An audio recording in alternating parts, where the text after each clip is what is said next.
Bueno, muy buenas noches a todos. Bienvenidos a un nuevo episodio de Mi Caso Desafiante, auspiciado por la Sociedad de Cardiología de Buenos Aires, OCABA, en conjunto con la Comisión Nacional de Residentes CONAREC.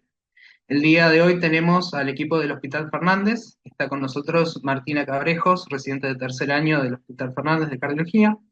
La doctora Patricia González Colazo, médica de planta de la unidad coronaria del hospital. Y el doctor Gustavo Leiva, médico cardiólogo y médico cardiólogo hemodinamista, también médico de planta del Hospital Fernández. El día de hoy se va a presentar el caso de IAM cardioembólico, decisiones complejas en la frontera de la anticoagulación y la antiagregación. Algo antes de arrancar el caso para aclarar, este va a concurso con todos los casos que se fueron presentando, ¿sí? El cual va a ser evaluado por una comisión especial de la Federación Argentina de Cardiología para ser presentado en el Congreso de Rosario del año que viene y presentarse además en la revista Argentina de Cardiología. Bueno, si querés, Martina, compartir la pantalla y arrancamos con la presentación. Dale.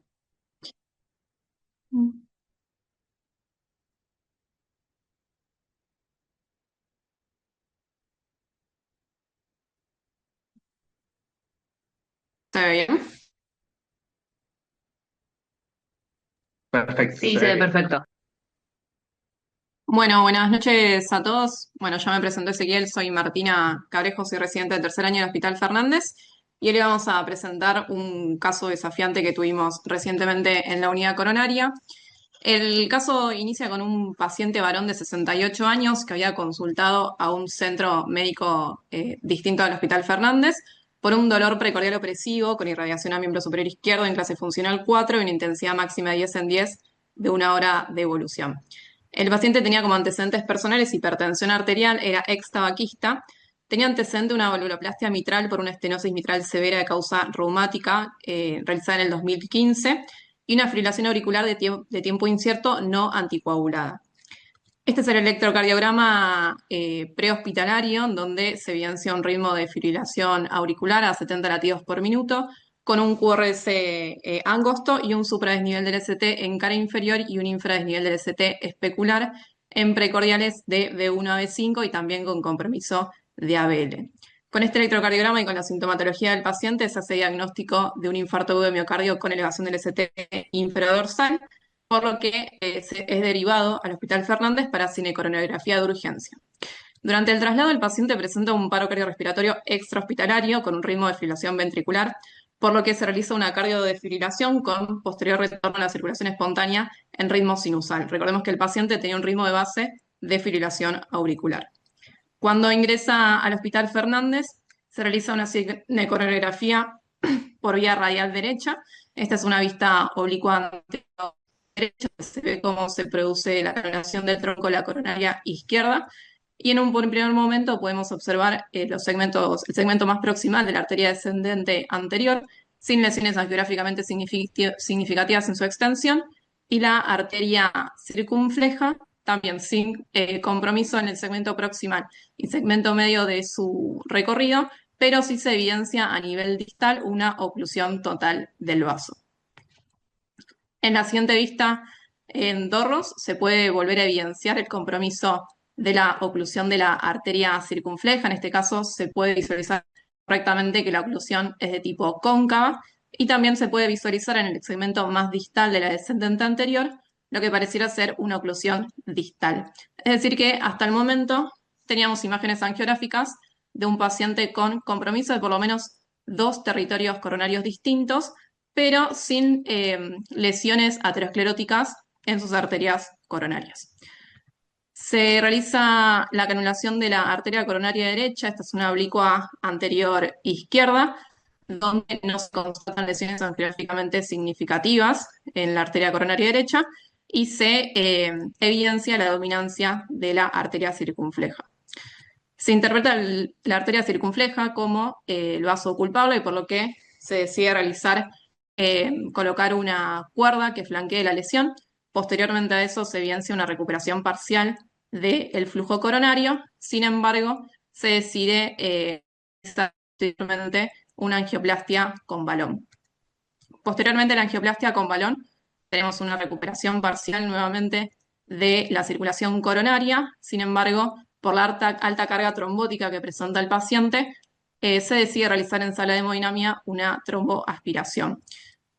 Posteriormente, lo que se evidencia es que, más allá de la angioplastia con balón y de la tromboaspiración, no tuvo una revascularización completa del vaso. Esto se interpretó que pudo haber sido por embolización distal, por lo que se ve que el paciente, independientemente de las técnicas de revascularización, persiste con compromiso de los segmentos más distales, tanto de la arteria circunfleja como de la arteria descendente anterior, que en esta vista puede verse con mayor claridad.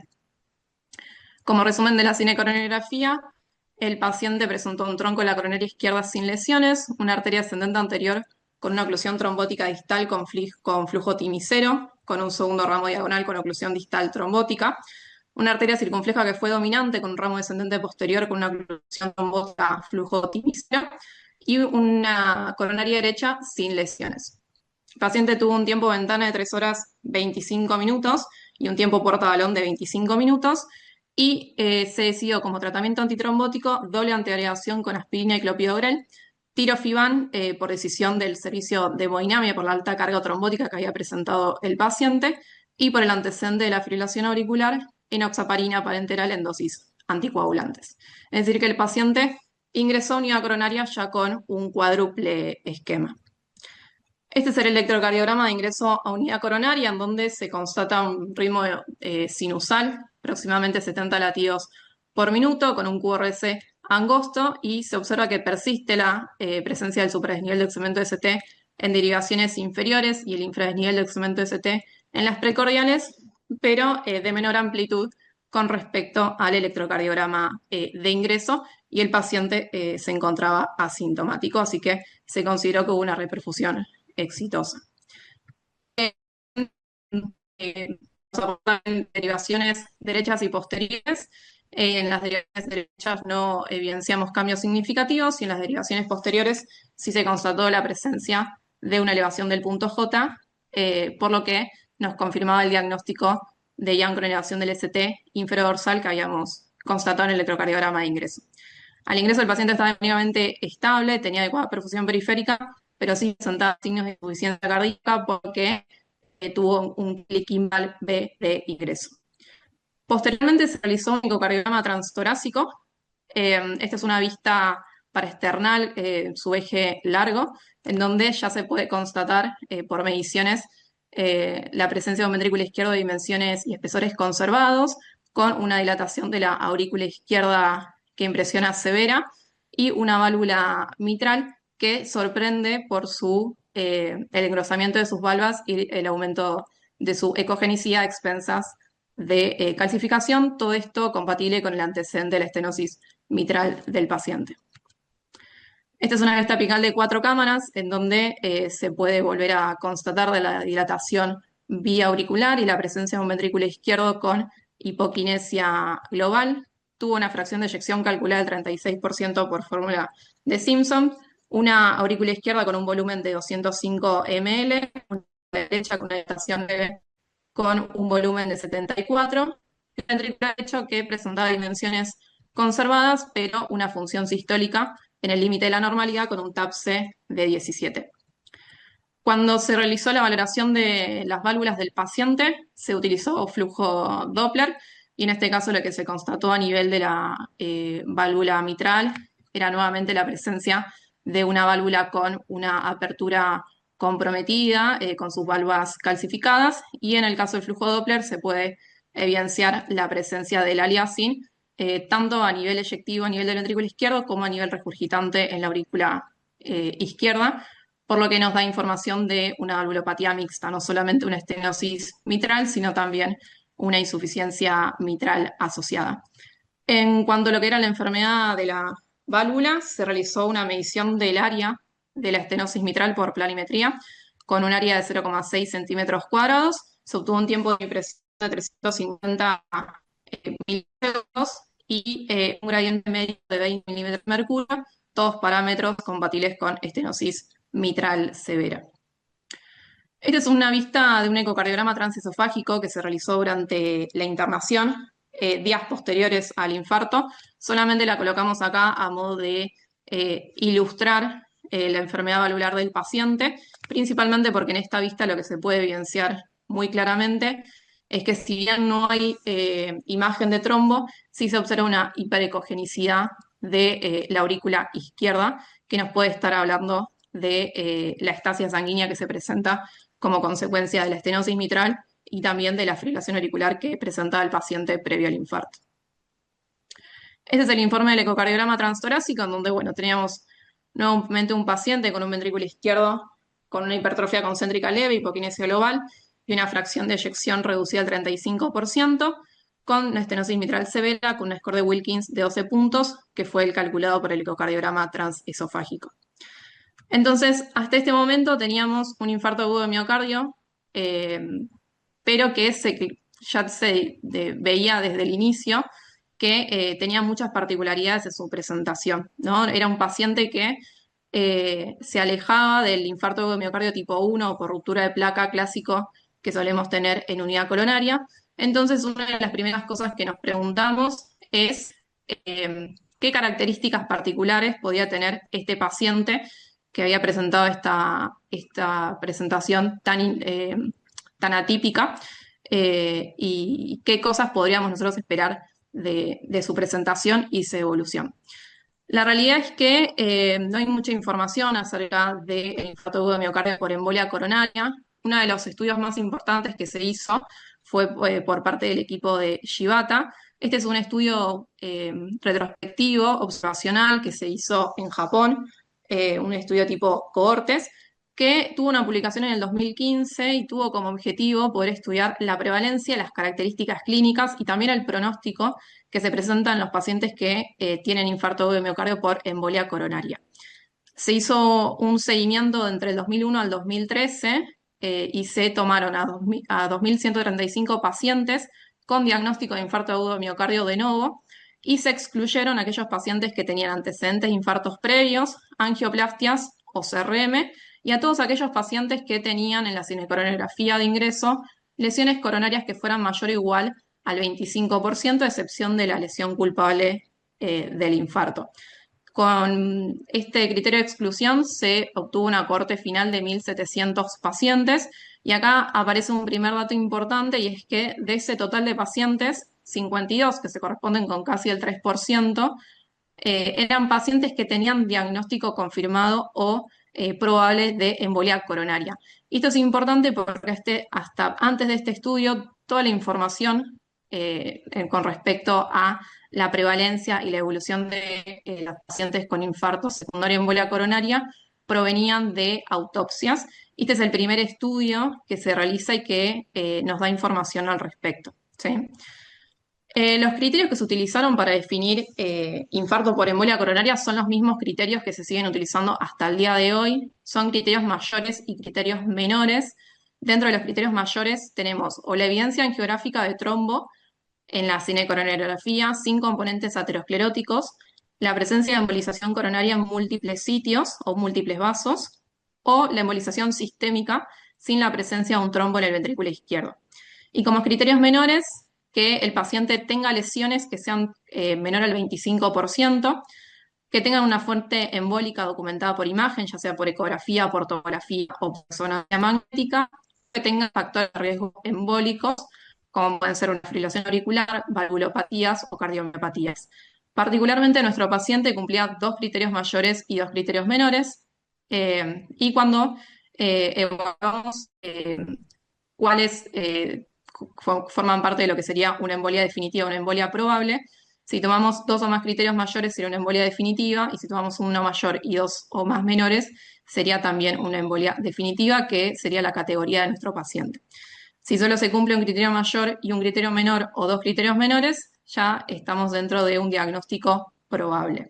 Y si el paciente presenta cualquier lesión que pueda ser compatible con una lesión aterosclerótica, y sobre todo si fue un paciente que fue sometido a un estudio funcional o un estudio por imágenes intravascular como puede ser el UCT, ese paciente queda excluido del diagnóstico de embolia coronaria.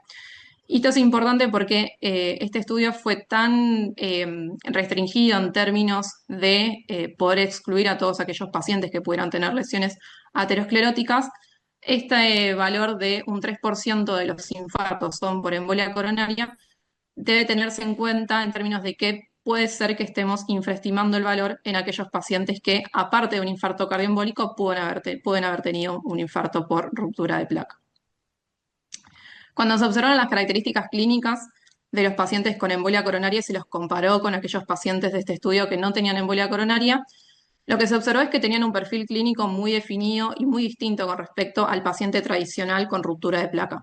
En general, los pacientes con embolia coronaria tienen con menor frecuencia los factores de riesgo cardiovasculares tradicionales, como pueden ser hipertensión arterial, diabetes o dislipidemia, y tienen menos factores de riesgo acumulado.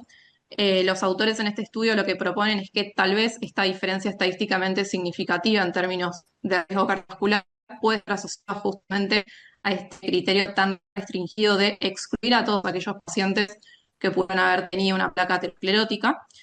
Y lo que es muy interesante también es que cuando se evalúan los eventos hospitalarios tempranos, lo que se ve es que los pacientes no tienen una diferencia estadísticamente significativa en términos de mortalidad a 30 días, la mortalidad temprana. Sin embargo, cuando uno disgrega las causas de mortalidad en cada grupo, lo que se observa es que los pacientes con embolia coronaria tienen menor mortalidad cardiovascular temprana, pero tienen mayor mortalidad por causas no cardiovasculares. Todos los pacientes en este estudio que fallecieron dentro de los primeros 30 días fallecieron por causas no cardiovasculares, principalmente neoplasias, y esto podría asociarse que en general los estados protrombóticos o los eventos trombóticos se producen en estadios muy avanzados de enfermedades oncológicas.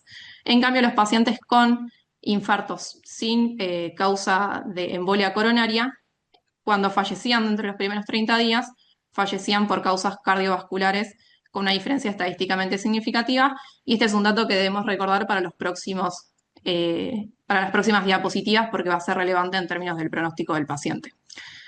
En cuanto a las causas subyacentes dentro del grupo específicamente de embolia coronaria, se vio que en el 73% de los casos se presentaba la fibrilación auricular como un evento asociado y era la causa principal de la embolia coronaria.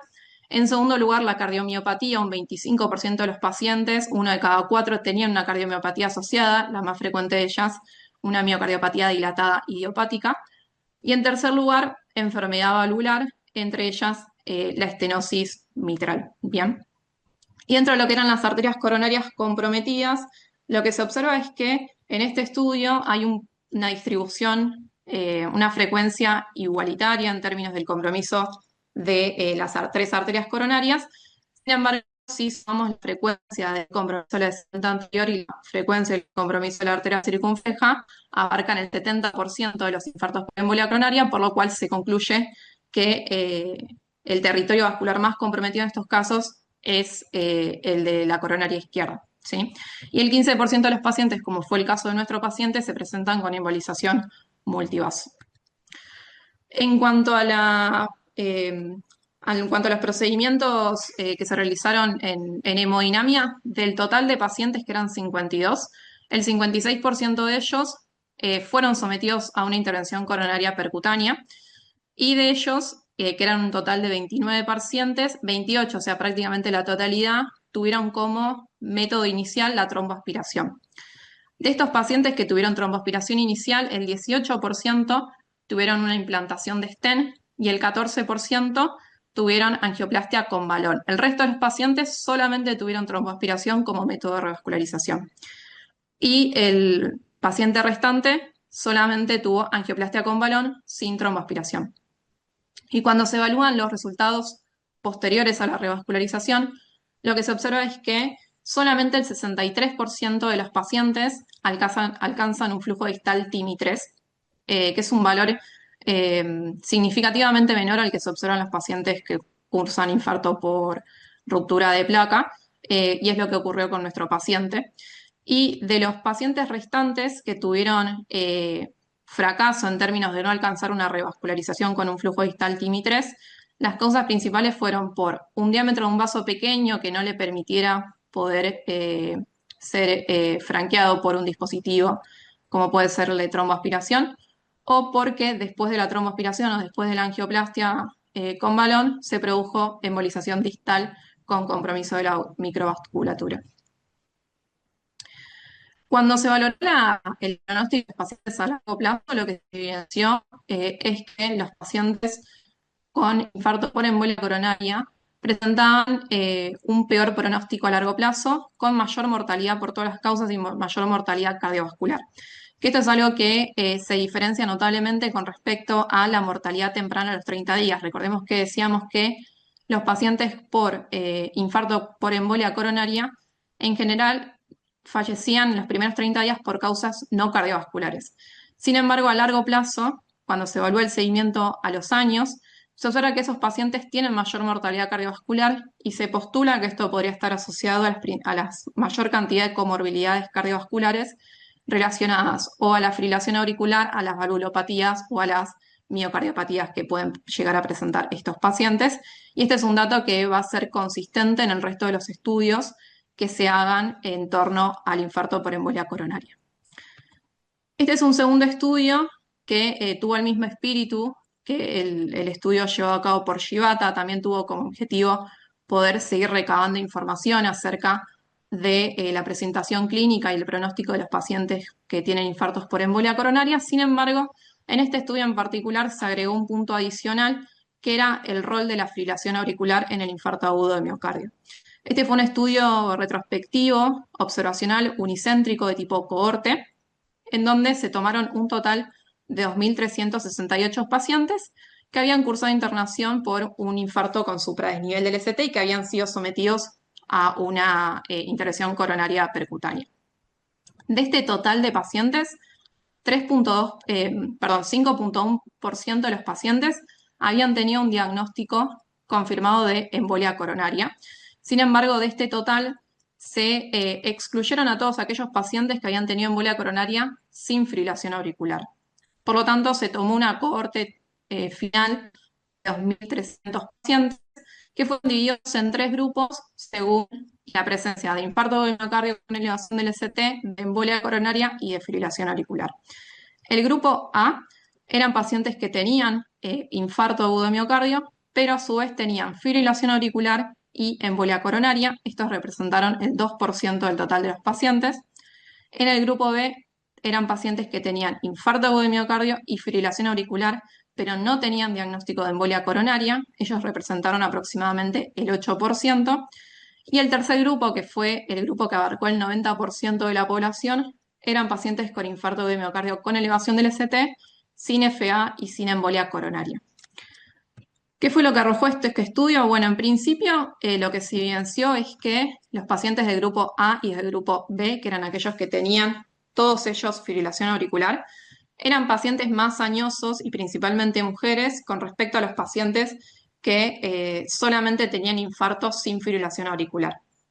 Sin embargo, lo que se ve también es que se confirma la distribución desigual en términos de factores de riesgo cardiovasculares, pero más importante aún, se observa que los pacientes del grupo A, o sea, aquellos que tenían fibrilación auricular y embolia coronaria, como fue el caso de nuestros pacientes, tenían con mayor frecuencia insuficiencia cardíaca o shock cardiogénico al ingreso y puntajes de Grace más elevados. Todas estas diferencias estadísticamente significativas. Por lo que ya se puede concluir en un primer lugar que los pacientes con infarto de miocardio por embolia coronaria y fibrilación auricular son pacientes con un perfil de alto riesgo porque tienen más edad, son en general mujeres, tienen más antecedentes tromboembólicos como puede ser el ACV y tienen mayor carga de comorbilidades. Y a su vez también suelen tener presentación más grave, principalmente por shock cardiogénico y un puntaje de Grace más elevado. Cuando se evalúa la forma de resolución del infarto de los pacientes, se ve que particularmente en el grupo A, que eran los pacientes con FA y embolia coronaria, solo 1 de cada 3 pacientes tenían oclusiones proximales, es decir que esto sí fue estadísticamente significativo, los pacientes en general suelen tener oclusiones más bien distales, tenían con mayor frecuencia embolizaciones distales post-angioplastia y tenían en un 17% un flujo distal TIMI 0 o TIMI 1 post-angioplastia lo cual era estadísticamente significativo con respecto al 4% que se registraban los pacientes del grupo C, que eran los pacientes con infarto agudo de miocardio clásico tipo 1 por ruptura de placa. Los pacientes del grupo A tenían con menor frecuencia angioplastias primarias, menor frecuencia de implantación de stents, mayor utilización de trombectomía y mayor utilización de inhibidores de 2B3A, como es el tirofiban, como fue el caso de nuestro paciente. Y cuando se evaluó la terapia al alta, eran pacientes que con mayor frecuencia eran dados de alta con anticoagulación oral, la mayoría, el 95% con aspirina, pero en menor proporción se utilizaba doble antiagregación con clopidogrel, prasugrel o ticagrelor. Por lo cual acá podemos concluir que los pacientes con FA y embolia coronaria tienen un patrón angiográfico distinto al del resto de los pacientes, que son oclusiones más distales, requieren menor necesidad de utilización de stents y tienen mayor riesgo de embolización distal con mayor compromiso de la microvasculatura. Pueden tener resultados de reperfusión menos favorables con una menor tasa de flujo distal TIMI3 posangioplástica. Y en general lo que se observa en los registros es que suelen tener un manejo más conservador en la angioplastia, con mayor uso de anticoagulación y menor uso de potentes antiplaquetarios. No hay estudios clínicos randomizados aleatorizados con gran nivel, con peso estadístico, que hayan comparado cuál es la mejor opción de revascularización en los pacientes con embolia coronaria. La mayor parte de la información parte de casos reportes o pequeños estudios observacionales. Bien sabemos hoy en día, según las últimas guías de síndrome coronario agudo, la tromboaspiración está contraindicada su utilización de forma sistemática en todos los infartos agudos de miocardio porque no ha evidenciado disminuir los eventos isquémicos, pero sí se ha observado que puede estar asociado a mayor eventos tromboembólicos como puede ser el ACV. Sin embargo, su individualización en pacientes particulares, principalmente pacientes con alta carga trombótica, como es en este caso, sí han demostrado beneficios. Por lo tanto, aparece un nuevo concepto en el manejo de estos pacientes, que es el Leave No Metal Behind, en donde nos proponen que la tromboaspiración puede ser una herramienta útil, particularmente en estos pacientes, que es uno de los principales métodos de revascularización que se observa en los registros y que es un método seguro cuando se realiza en centros con experiencia y suelen tener tasas de revascularización del flujo sanguíneo coronario con mayor éxito, ¿sí? Y que particularmente en estos pacientes que suelen tener perfiles trombóticos más elevados que el resto de los pacientes, la menor cantidad de stents también está asociada a una menor carga trombótica por menor carga de metal del stent. Estas son las curvas de Kaplan-Meier de este estudio en donde volvemos a observar esta diferencia estadísticamente significativa en términos de que los pacientes, primero con fibrilación auricular, tienen peor pronóstico que los pacientes que no tienen fibrilación auricular en el contexto del infarto, pero sobre todo los que tienen embolia coronaria tienen peor pronóstico a largo plazo. Por lo que esto nos permite ver que la fisiopatología del infarto es un factor clave en el pronóstico de los pacientes con infarto agudo de miocardio y con fibrilación auricular, y se subraya una mayor tasa de mortalidad en este grupo de pacientes a comparación de pacientes que se presentan sin fibrilación auricular. Y esto los autores proponen que podría estar relacionado a las modificaciones hemodinámicas que significa una fibrilación auricular, como puede ser la pérdida de la contracción auricular, las disincronías auriculoventriculares que se pueden producir y la mayor exposición a frecuencias cardíacas elevadas en contexto de, por ejemplo, fibrilaciones auriculares de alta respuesta ventricular. Ahora bien, recordemos esto, la cinecoronografía de nuestro paciente era un paciente que había salido de hemodinamia e ingresó a unidad coronaria con un cuádruple esquema. Era un paciente que ya de inicio tenía un perfil de riesgo hemorrágico mucho más elevado de lo que estábamos acostumbrados a ver en la diaria. La infusión de tirofiban fue inferior a las 24 horas, por lo que posteriormente tuvimos un triple esquema, que ese sí ya era más habitual, doble antiagregación con clopidogrel y anticoagulación con enoxaparina. Ahora bien, acá nos planteamos un primer cuestionamiento, que es un cuestionamiento diario en nuestros pacientes cardiológicos, que es poder balancear el riesgo hemorrágico y el riesgo isquémico que tienen nuestros pacientes para poder así darle el tratamiento antitrombótico que mayor eficacia y seguridad les otorgue. Este era un paciente particularmente desafiante porque tenía 3 factores de riesgo muy importantes, tanto isquémicos como hemorrágicos. Era un paciente que había tenido recientemente un infarto agudo de miocardio por etiología de embolia coronaria. tenía una fibrilación auricular que no estaba anticoagulada hasta el momento de la internación y tenía una estenosis mitral severa. Se sabe también que los pacientes con estenosis mitral severa y fibrilación auricular tienen más riesgo tromboembólico que los pacientes que solamente tienen fibrilación auricular de tipo no valvular. Y esto está asociado a la mayor estasia sanguínea que se produce a nivel auricular como consecuencia de la estenosis mitral. Entonces acá nos preguntamos un poco, bueno, ¿cuál va a ser el mejor tratamiento antitrombótico de nuestro paciente? Este es un metaanálisis que se publicó en el 2020, en donde se recolectaron los principales estudios que tenían como objetivo evaluar la seguridad y la eficacia del tratamiento antitrombótico en pacientes con fibrilación auricular que habían sido sometidos a una intervención coronaria percutánea. Este estudio abarcó a los 5 estudios más importantes en términos de evidencia médica, que fueron estos estudios. Estos 5 estudios son los únicos del metaanálisis que son randomizados y aleatorizados. Tuvo una población con una edad media de 70 años, principalmente varones, y como mencioné, eran pacientes con fibrilación auricular que habían sido sometidos a una intervención coronaria percutánea. Los regímenes de antitrombóticos que se compararon fueron 4. Por un lado, se comparó el uso de antagonistas de la vitamina K con doble terapia antiplaquetaria, antagonistas de la vitamina K con antiagregación simple con un inhibidor de P2Y12, principalmente clopidogrel, y esta misma combinación, pero con anticoagulantes orales no antagonistas de la vitamina K. Se utilizaban como endpoints primarios el sangrado mayor, definido según criterios TIMI, como endpoints de eficacia, un combinado de muerte, infarto agudo de miocardio, ACV y trombosis del stent. Lo que se vio en este estudio, que desde las 4 combinaciones antitrombóticos, el que mayor perfil de eficacia presentó fue la combinación de utilización de no antagonistas de la vitamina K con antiagregación simple.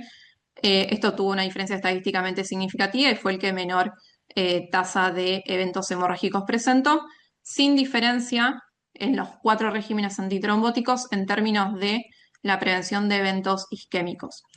Por lo que de esto parte las indicaciones actuales de utilizar luego de un infarto de miocardio una semana de triple terapia, siempre valorando el riesgo isquémico, el riesgo hemorrágico del paciente, y posteriormente desescalarlo a un tratamiento doble con un DOAC y un antiagregante simple, principalmente clopidogrel. Sin embargo, bien sabemos que hay pacientes que no pueden o tienen algún tipo de contraindicación en la utilización de DOACs, entonces en ese caso una opción igual de segura que la utilización de DOACs, que ha demostrado también no una diferencia estadísticamente significativa, pero sí una tendencia a presentar menos eventos hemorrágicos, es la combinación de antagonistas de la vitamina K con antiagregación simple con inhibidores de P2Y12.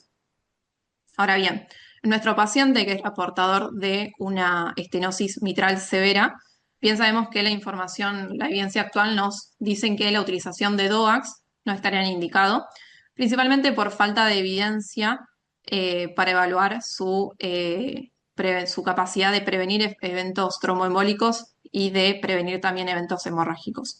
Sin embargo, en la última guía de valvulopatías de el 2025 de la ESC, que fue publicado en el Congreso de este año, lo que se observó es que esta indicación de contraindicación de los DOACs en pacientes con estenosis mitral de moderada a severa pasaba a ser de una indicación 3, grado de evidencia C, a ser un grado de evidencia B. Es decir, que se había producido cambio en la evidencia médica que nos decía que ya no era una recomendación de expertos, sino que había información que sustentaba su contraindicación con mayor peso que lo que existía hasta el momento. Y este cambio de indicación se produce principalmente a través de la publicación del estudio Invictus, que fue un estudio fue un estudio multicéntrico que se realizó en 24 países de Asia, África y América Latina, y que tuvo como objetivo poder demostrar la seguridad y la eficacia del rivaroxaban versus antagonistas de la vitamina K en pacientes portadores de estenosis mitral moderada o severa de causa reumática.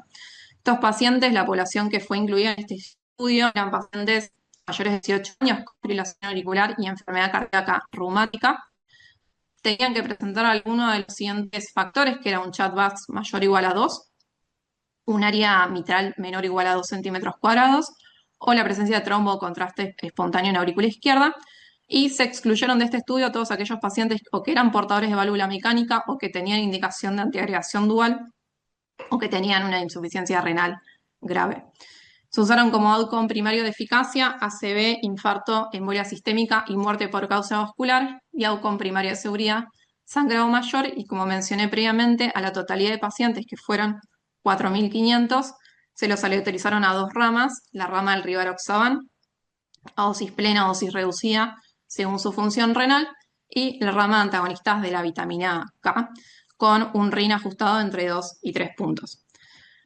¿Qué es lo que se observó en este estudio? Bueno, que en el seguimiento a largo plazo hubo una reducción del outcome primario, que recordemos que era un combinado de ACV, infarto agudo de miocardio o muertes por causa vascular, a favor de los antagonistas de la vitamina K, tanto en el outcome primario como también en los outcomes secundarios. Y también se observaba una reducción de la mortalidad, principalmente en pacientes que estaban en la rama de antagonistas de la vitamina K. Algo interesante de estas curvas de Kaplan-Meier es que si uno analiza la evolución o el seguimiento de estos pacientes, esta diferencia se produce principalmente luego del año del seguimiento, ¿sí? En los primeros meses posteriores al seguimiento, las curvas no están separadas, incluso están invertidas. Y esto es algo que los autores proponen como una incógnita dentro de sus conclusiones, es, bueno, ¿qué es lo que estaría explicando que este efecto beneficioso de los antagonistas de la vitamina K por sobre un DOA como es el rivaroxaban tenga un efecto más bien retardado y no sea algo que se ve en los primeros meses del seguimiento? En este estudio también se vio que no hubo diferencias significativas en términos de eventos hemorrágicos, por lo que la contraindicación de la utilización de DOACs en estenosis mitral de moderada a severa estaría más relacionada a la incapacidad de presentar disminución de los eventos isquémicos más que algún compromiso del riesgo hemorrágico. Por lo que en este paciente lo que se decidió fue no utilizar DOACs. Estos son dos estudios que están actualmente en curso, que son el David y el Artemis, que tienen el mismo espíritu de poder evaluar la eficacia de los DOACs en pacientes con estenosis mitral, principalmente de causa reumática. Quedará en los próximos años evaluar los resultados y ver si la mayor evidencia puede llegar a modificar esta contraindicación de utilización de DOACs en pacientes con estenosis mitral de moderada a severa. Entonces, volviendo a nuestro paciente, debido a que se interpretó que era un infarto de miocardio por embolia coronaria, que no presentaba lesiones ateroscleróticas a nivel de su cinecoronariografía, y que presentaba una indicación de anticoagulación como era la fibrilación auricular de tipo valvular, lo que se decidió fue suspender la terapia antiagregante y priorizar la anticoagulación durante la internación con enoxaparina, pero posteriormente, por toda la evidencia que vimos previamente, con una anticoagulación al alta con antagonistas de la vitamina K. Es por esto que cuando el paciente ya estaba en plan de alta de la unidad coronaria, se inició el plan de switch de enoxaparina anticoagulante a acenocumarol bioral para que se haga anticoagulación al alta. Pero el paciente presentó como complicación de la anticoagulación con acenocumarol un hematoma espontáneo del músculo de iliopsoas. Esta es la tomografía que se realizó. Podemos evidenciar presencia del hematoma. Esto se presentó con impotencia funcional del miembro inferior derecho, con compromiso sensitivo del mismo. No tuvo repercusión hemodinámica, pero sí tuvo caída del hematocrito y de la hemoglobina, por lo que el paciente requirió soporte transfusional con una unidad de glóbulos rojos y la infusión de vitamina K y de Protromplex como antídotos. Cuando se realizó el laboratorio control, el paciente tenía un RIN de 6, y una de las cuestiones que nos preguntamos es por qué un paciente que estaba en plan de switch anticoagulación en un esquema controlado en conjunto con servicio de hematología y en una unidad controlada como es la unidad coronaria, había presentado un RIN de 6 de un momento para el otro y había presentado esta complicación. Bueno, hay muchas cosas que pueden alterar el metabolismo del acenocumarol y que pueden modificar el RIN en el cual se encuentra nuestro paciente. Pueden ser las comorbilidades que tenga el paciente, como un cuadro de insuficiencia cardíaca congestiva, que pueda comprometer la absorción del acenocumarol, la presencia de intercurrencias, como son infecciones o enfermedades gastrointestinales, que van en el mismo sentido. Las interacciones medicamentosas, que es muy importante tenerlo en cuenta en nuestros pacientes cardiológicos, que suelen ser pacientes polimedicados, con menor frecuencia y más que nada en el contexto ambulatorio, variaciones con respecto al consumo de vitamina K a través de vegetales de hoja verde, o una de las causas más comunes son los errores en la dosificación por parte del paciente. Particularmente lo que se interpretó con este paciente fue que se había producido una interacción medicamentosa porque recordemos que nuestro paciente había presentado al inicio una fibrilación auricular que había sido revertida a ritmo sinusal en contexto de una desfibrilación en un paro cardiorrespiratorio. Posteriormente a eso el paciente se mantuvo en ritmo sinusal y se eligió hacer un control de ritmo con amiodarona. Y en el momento en el que se realizó el inicio del acenocumarol, el paciente estaba en fase de impregnación con amiodarona, por lo cual estaba expuesto a mayores dosis de las habituales, de las dosis de mantenimiento, y lo que se interpretó es que pudo haber habido una interacción medicamentosa entre la amiodarona y la acenocumarol. Este es un cuadro de la guía de FA de la ESC, donde nos mencionan los principales medicamentos que pueden interactuar con los distintos anticoagulantes, tanto antagonistas de la vitamina K como los DOACs. Particularmente los antagonistas de la vitamina K, la miodarona es uno de los que uno tiene que tener en cuenta a la hora de reducir la dosis de warfarina o acenocumarol, principalmente porque la miodarona inhibe el citocromo a través del cual se metaboliza el acenocumarol, lo cual podría haber explicado por qué nuestro paciente tuvo un RIN de 6. Sin embargo, fíjense que hay otros medicamentos muy comunes que también pueden interactuar con el acenocumarol, como por ejemplo son las estatinas. Dentro de ellas la rosuvastatina es la que más interacción tiene. Pero después también hay antibióticos de uso habituales en internación o incluso AINES. Entonces esto nos recuerda un poco el estar alertas a las posibles interacciones que se pueden producir en nuestros pacientes que, como mencioné previamente, en general son pacientes que reciben muchos medicamentos y muy diversos. Ahora bien, teníamos un escenario que también era muy desafiante para el equipo médico, porque era un paciente que, como veníamos diciendo, tenía alto riesgo isquémico por todos sus antecedentes personales, pero ahora había presentado una intercurrencia muy grave, como había sido un hematoma espontáneo del psoas, con compromiso en el hematocrito e incluso compromiso neurológico funcional del miembro del paciente. Entonces ya era un paciente que, aparte de su alto riesgo isquémico, tenía alto riesgo de sangrado y teníamos que refinar mucho más cuál era la mejor opción anticoagulante de nuestro paciente. Por todo lo que vimos antes, sabíamos que nuestra única opción era continuar con los antagonistas de la vitamina K, pero ahora teníamos que poder discernir cuál era el mejor uso de ese antagonista de la vitamina K en nuestro paciente.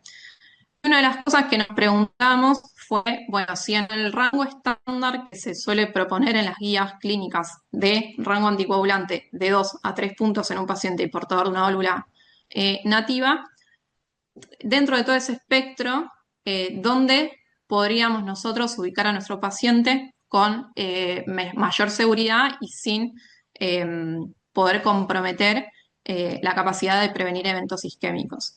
Entonces fuimos a buscar evidencia, la realidad es que tampoco hay mucha evidencia en términos de cuál es el RIN objetivo de nuestros pacientes, particularmente este paciente con FA y estenosis mitral.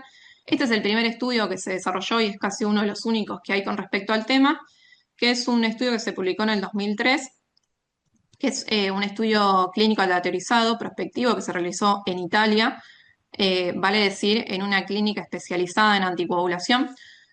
Tuvo una recolección de 103 pacientes y se randomizaron a los pacientes a dos ramas. Pacientes con la rama de baja intensidad, que eran aquellos que iban a tener un RIN objetivo de 2 puntos, y la rama de moderada intensidad, que eran los pacientes que iban a tener un RIN objetivo de 3 puntos, con un control de anticoagulación, un TTR mayor del 70%.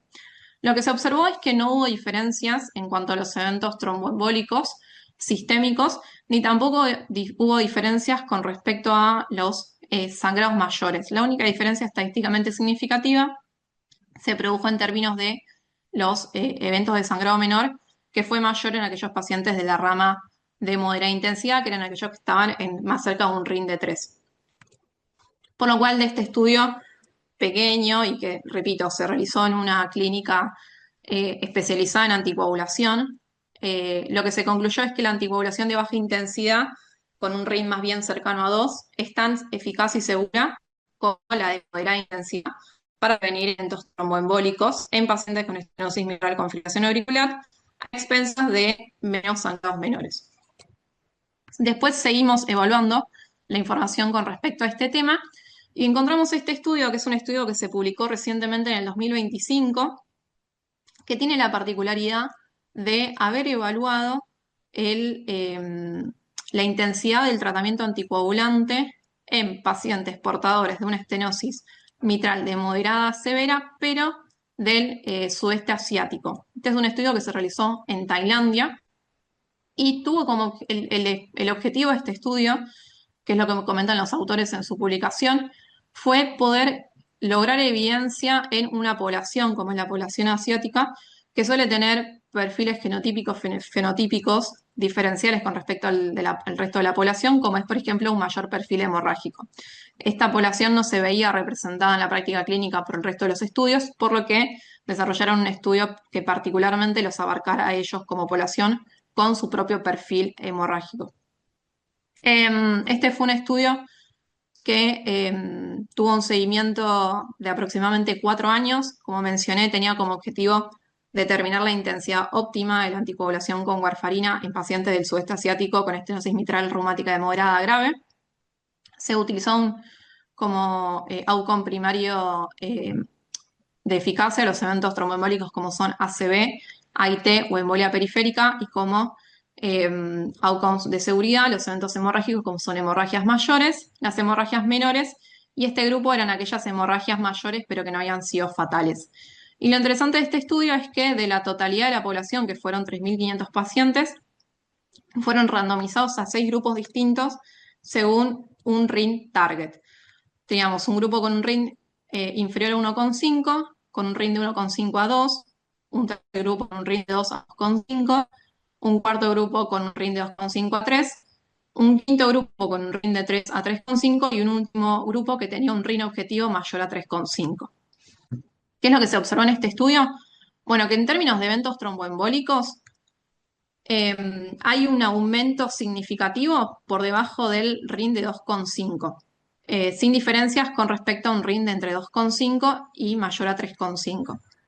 Y en cuanto a los eventos hemorrágicos, tanto eventos hemorrágicos mayores como menores, lo que se observó es que hay un aumento significativo por encima de un RIN de 3.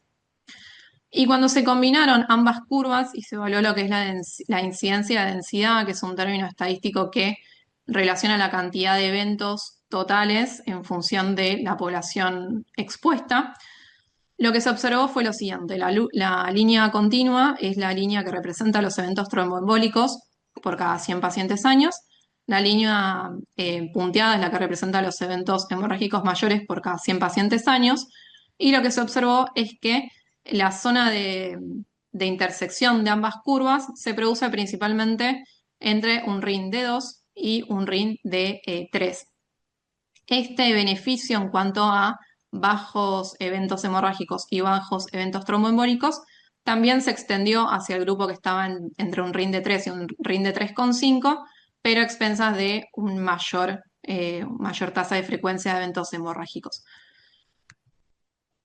Posteriormente, cuando se evaluaron los NEIs, que era un combinado de eventos tanto isquémicos como hemorrágicos, lo que se observó es que el mejor performance lo dio el grupo 4, que era el grupo que tenía un RIN entre 2,5 y 3. Y cuando se compararon los NEIs de los pacientes que tenían un RIN por debajo de 2, hay una diferencia estadísticamente significativa con respecto a los pacientes que estaban entre un RIN de 2 a 3,5, a favor de los pacientes que estaban en el medio, y cuando se los comparaba con respecto a los pacientes que estaban en el RIN más elevado, que era de 3,5, también había una diferencia estadísticamente significativa a favor de los pacientes que estaban en el medio. Sin embargo, cuando compararon a los pacientes que tenían un RIN de 2,3 y un RIN más alto de 2,5 a 3,5, no hubo diferencias en cuanto a los NEIs en estos grupos. De esta manera lo que se concluye es que, por un lado, se refuerza la anticoagulación estándar, que es un RIN de 2 a 3, porque protege tanto contra eventos tromboembólicos como así también contra el riesgo del sangrado mayor. Sin embargo, la anticoagulación de alta intensidad, que es la que se extiende de 2,5 a 3,5, mostró una tasa similar de NACE, es decir, tanto de eventos tromboembólicos como de eventos isquémicos, y en pacientes seleccionados con bajo riesgo hemorrágico y alto riesgo isquémico podría brindar mayor protección contra eventos tromboembólicos. Obviamente, este es un estudio que es muy difícilmente extrapolable a nuestra población porque se realizó en una población particular como es la asiática.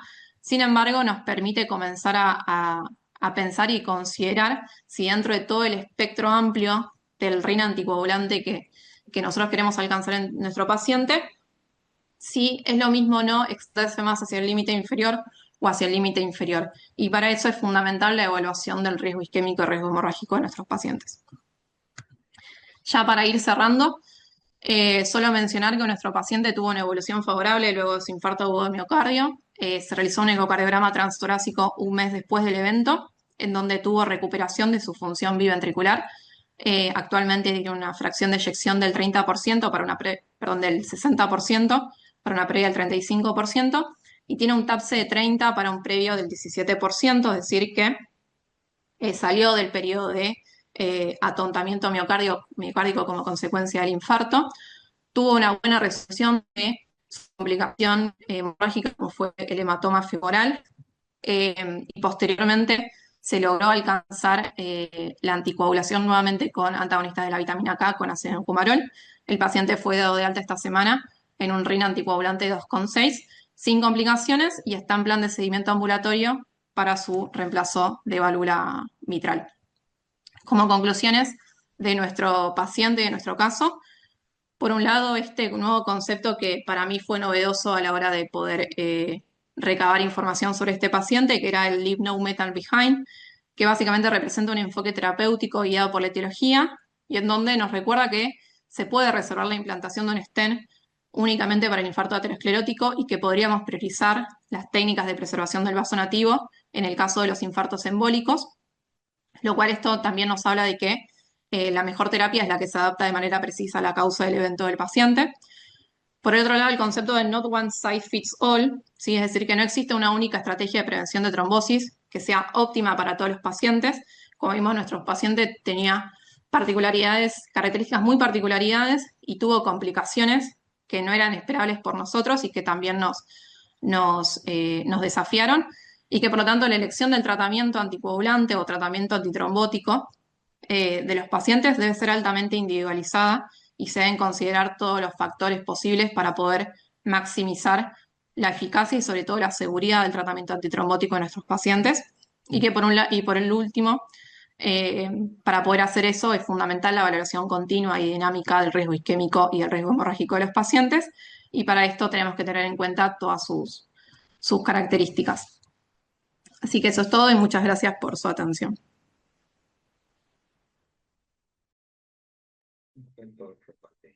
Perfecto, Martina. Primero felicitarte. No sé si me escucha, pero excelente tu presentación, excelente el caso. La verdad que el caso es re interesante, muy complejo. Y felicitarte por toda la presentación y la revisión bibliográfica. Es muy completa. La verdad es que me dejaste sin preguntas, porque todas las cosas que iba pensando le ibas respondiendo a medida que ibas explicando los casos, y ibas terminando de explicar el caso clínico. Me parece muy interesante. Sí, tenía una pregunta para el doctor Gustavo, para ver cuál es su experiencia en este tipo de casos, ¿Qué ya que tal? ustedes No sé, son centro de Retsame. sí, ¿qué tal? Buenas noches. ¿Me escuchan? Sí. Sí, sí, se escucha Eh, perfecto. bueno, la verdad que primero muy bueno el caso y bien presentado, Martina, te felicito. Sí, la verdad que la experiencia creo que en general es baja. Esto es como mostró Martina, la mayor parte de los casos salen de análisis retrospectivos. Hay algunas características que marcó ella que pueden hacer pensar que esto puede ser un fenómeno embólico. En este caso en particular, primero, si uno ve la coronariografía, ve poca enfermedad coronaria, a pesar de que es un hombre de 68 años, arterias bastante sanas. Segundo, el compromiso de dos vasos. Eso no es habitual encontrar. Sí, podemos encontrar lesiones de dos vasos en un paciente con un infarto o una oclusión crónica, pero es raro encontrar dos oclusiones agudas en el contexto de un cuadro coronario agudo. Eso por ahí nos podría hacer llegar a pensar que puede ser un fenómeno embólico más que un fenómeno aterosclerótico o accidente de placa. Eh, y la tercera, bueno, como dijo ella, la característica de las oclusiones, no son oclusiones distales, donde es muy poco lo que uno se puede hacer, la tromboaspiración, realmente en el infarto ya, ustedes saben, por las guías clínicas este año han bajado a clase 3 la utilización rutinaria de tromboaspiración. Los catéteres que tenemos disponibles fácilmente no son de lo mejores para poder aspirar un trombo o un coágulo, así que, pero es un cuadro desafiante porque en realidad eh, uno no creo que el diagnóstico muchas veces aparece después de que uno analiza tranquilamente y no en el momento agudo. Entonces, quizás a partir de estos casos que se presentan, uno podría ver, sobre todo si ve dos territorios, ¿no? Dos territorios comprometidos, con oclusiones bien abruptas, distales, y bueno, obviamente con el contexto de este paciente que tuvo una fibrilación auricular, poder pensar que puede ser embólico más que aterosclerótico. Pero son casos realmente bastante desafiantes, como lo dice la literatura, ¿no? Todos los artículos que mandó, que nombró Martina, así el común denominador es que son casos desafiantes, pero bueno, podría uno tener en cuenta esas dos cosas, ¿no? Lesiones, arterias muy sanas, embolias de múltiples territorios y embolias distales, hacer pensar que puede ser un fenómeno embólico más que aterosclerótico. Sí, también es muy desafiante el tema de que, bueno, como dijo Martina, el no leave metal behind, también es muy desafiante saber a quién le coloca un stent y a quién no, porque por ahí uno sospecha que puede llegar a ser cardioembólico y no le coloca un stent y después, bueno, hay que ver las consecuencias. También es muy difícil utilizar, creo que eso en la práctica. Sí, en este caso también el hecho de que haya quedado con un flujo por ahí, no, el mejor flujo, ¿no? Un flujo ocluido, también, ¿no? Uno ahí no coloca stent. eh, y también el hecho de que la evolución, como dijo ella, la evolución a largo plazo de estos pacientes es mala, primero muchas veces por las patologías que tienen, ¿no? Tienen, bueno, ella nombró la fibrilación auricular como un común denominador de todos estos casos, las miocardiopatías dilatadas también, pacientes con trombos que pueden embolizar, valvulopatías, y también tumores, ¿no? En general, quizás la evolución de estos pacientes es peor a largo plazo por las patologías concomitantes que tienen. Pero hablando en general, la oclusión de la microvasculatura que queda después de un infarto también es un factor pronóstico, ¿no? Muchas veces pensamos que la arteria queda permeable y eso es suficiente como para que el músculo se recupere, pero en realidad lo que hay que ver más allá del flujo TIMI-3 es el BLASH, de lo que es la perfusión microvascular, y hay un trabajo que muestra que hasta un 30% de los pacientes al año, a pesar de una angioplastia correcta en el contexto de un infarto, desarrollan insuficiencia cardíaca. Y esto es por el compromiso microvascular, ¿no? No siempre uno tiene que ver que la arteria quede permeable, sino que esa permeabilidad llegue lo más distal posible y no tenga repercusión en el futuro sobre la función ventricular. ¿Han tenido otro caso similar a este en el hospital? Sí, Patricia creo que por ahí también se acuerda, un paciente que estaba en plan de reemplazo de válvula mitral por una endocarditis y que hizo una embolia a partir de la infección de la válvula, de la válvula aórtica, que también nos llamó la atención que un paciente estaba, creo que estaba internado en sala esperando la cirugía y empezó con dolor precordial. Y bueno, lo estudiamos, me acuerdo, lo estudié yo y tenía ocluida la descendente anterior.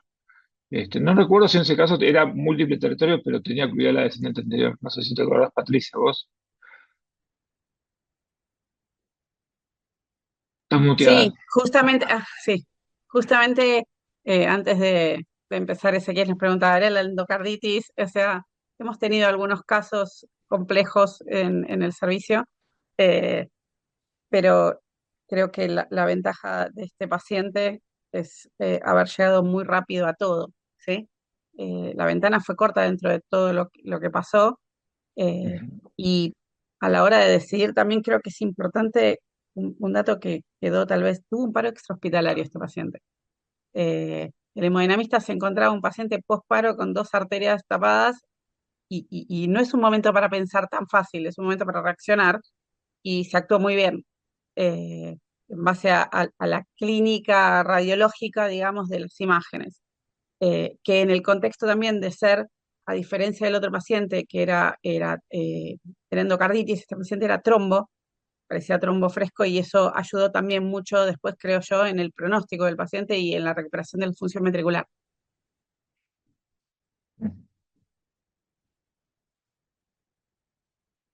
Bueno, Martina, primero que nada, felicitarte, excelente el caso, excelente la revisión, extremadamente completo, muy buena disertación.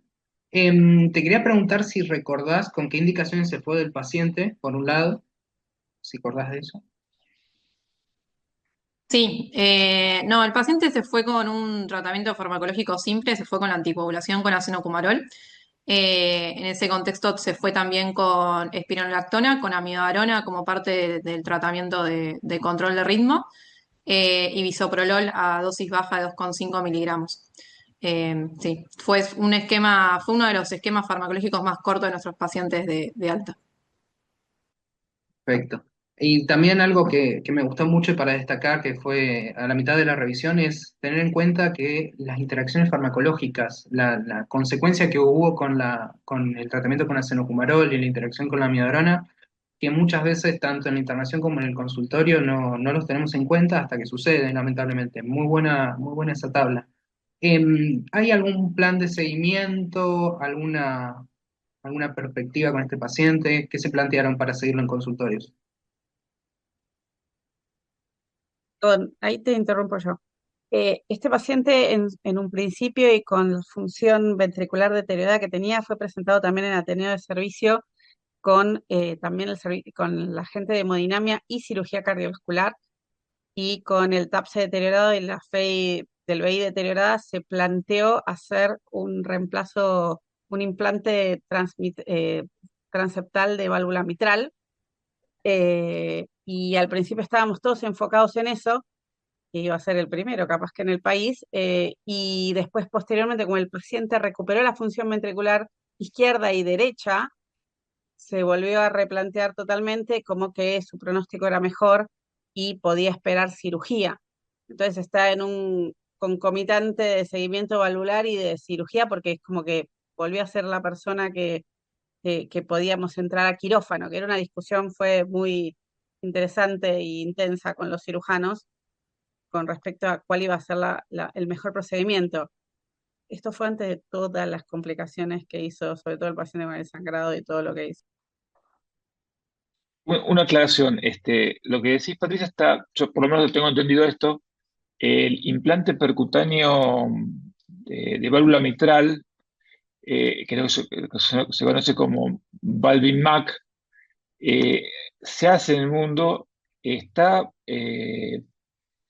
indicado para pacientes que tienen estenosis mitral por calcificación del anillo, no reumática. Sí, sí, sí. Habitualmente, sí, por eso, El por lo primero en menos lo que Argentina iba a decir, ¿eh? Ah, sí, sí, por eso es lo que No, yo. no, no, no, porque no se había que traer proctor y todo, y por eso, de hecho, el tema es que él tenía tan calcificado el anillo, de hecho quedó pendiente porque por sus múltiples complicaciones y su insuficiencia renal en todas estas partes, también quedó pendiente hacerle la tomografía, que no Sí. llegamos, porque después, bueno, cambió el paciente, pero se planteó en ese contexto, que era un molde de Ujú. calcio, Sí, sí, el sí. paciente, si bien tenía un score de Wilkins que no era tan alto, cuando lo veían se le hizo un ETE, que Martina redujo, aunque no lo crean, redujo todo lo que pasó con este paciente. Cuando se le hizo el ETE era un molde de calcio y por eso se planteó esto también. Sí. Perfecto.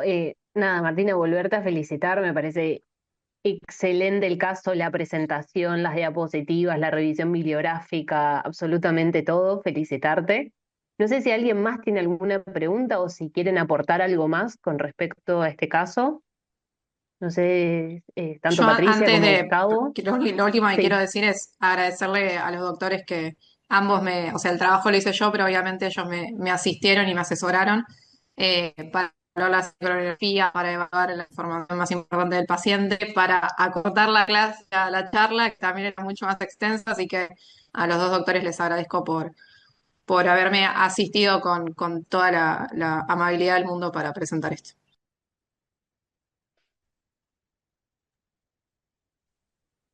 No, no, un comentario Felicitaciones. solo de cuanto a la tromboaspiración, que en los trabajos de estos se habla mucho.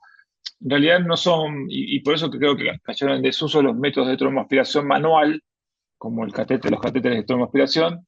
Existen, ya hay trabajos publicados pero en infarto, ¿no? En este procedimiento de tromboaspiración mecánica. Tal vez lo escucharon, hay un dispositivo que se llama el Penumbra, que es un dispositivo que se usa en tromboembolismo de pulmón y en trombosis tanto venosas como arteriales de miembros inferiores, pero hay dispositivos para coronarias también. Hay trabajos que los han evaluado en el contexto de un infarto con alta tasa de éxito, que tienen mucho mejor éxito que los de aspiración manual por un dispositivo, bueno, que el manual uno va perdiendo el vacío cuando va aspirando y se va llenando la jeringa. En este caso, el vacío se mantiene y bueno, es mucho más efectivo para la tromboaspiración. Lo que pasa, bueno, son dispositivos que son caros, no siempre están disponibles en todas las áreas hemodinámicas, pero bueno, eso también podría ser una alternativa en el futuro como para mejorar lo que es la tromboaspiración. Genial, bueno, muchas gracias. Bueno, agradecerles por la participación primero, volverlos a felicitar, porque la verdad es que también el trabajo interdisciplinario que hubo entre todos los servicios, no solamente la unidad coronaria, sino también tanto hemodinamia, cirugía, eco, o sea, todos los servicios trabajaron en conjunto y eso es algo a destacar. Así que felicitarlos y agradecerles por la participación. Como dijo antes Ezequiel, todos los casos clínicos van a ser revisados por gente de la FAC y bueno, después se van a premiar y se va a presentar en el Congreso de la FAC del año que viene en Rosario y además en la revista. No sé si alguien más tiene alguna duda, consulta o quiere aportar algo más. Veo que te están felicitando un montón en el chat. Pero bueno, si ninguno tiene ninguna otra pregunta y no quiere aportar más nada, damos por finalizado la sesión. Vemos el chat. No, creo que no hay más preguntas. Así que bueno, damos por finalizados. Agradecerles nuevamente y los esperamos en los próximos casos desafiantes. Muchas Buenas gracias. noches. Chao, muchas Gracias, buenas Buenas noches. gracias. noches.